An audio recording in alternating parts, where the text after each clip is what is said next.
ဒီနေ့ဘလွန်ဒီယောဆိုအတွက်လည်းထိတ်ဆုံးကနေရေပန်းစောင်းနေပြန်တဲ့ဂုတ်မက်ဆီပရိသတ်အားလုံးပဲမင်္ဂလာပါခင်ဗျာစပေါ့ကဘာ plus ကနေကြိုဆိုလိုက်ပါရင်းကမ္ဘာဘလွန်လောကရဲ့အမြင့်မားဆုံးနဲ့ဂုဏ်သိက္ခာအရှိဆုံးတတိပုဂ္ဂလစုကြီးဖြစ်တဲ့ဘလွန်ဒီယောဆိုအတွက်အကျိတ်နဲ့ပြိုင်ဆိုင်မှုတွေကတော့တကယ်ကိုစိတ်ဝင်စားစရာကောင်းလာခဲ့ပါပြီလက်ရှိထွက်ပေါ်လာတဲ့မဲပေးမှုရေပန်းစောင်းမှုစီးရင်တွေအရ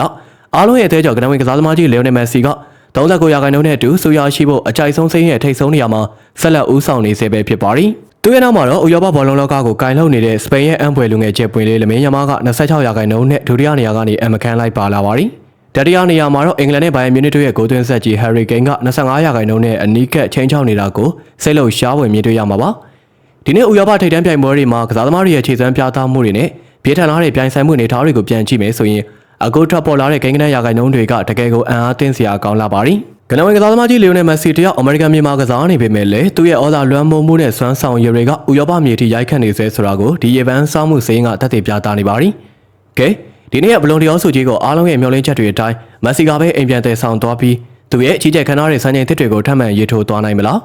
ဒါမှမဟုတ်အသက်ငယ်ငယ်လေးနဲ့ခြေစွမ်းပြသနေတဲ့ယမားကပဲအန်အောပွဲဆုတ်ခုသွားပြီးတော့ဘောလုံးလောကရဲ့မျိုးဆက်သစ်ခေတ်သစ်တစ်ခုကိုတရားဝင်ဖွင့်လှစ်ပေးလိုက်မလားဆိုတော့အခုကတည်းကစိတ်လှုပ်ရှားစရာကောင်းလို့နေပါပြီ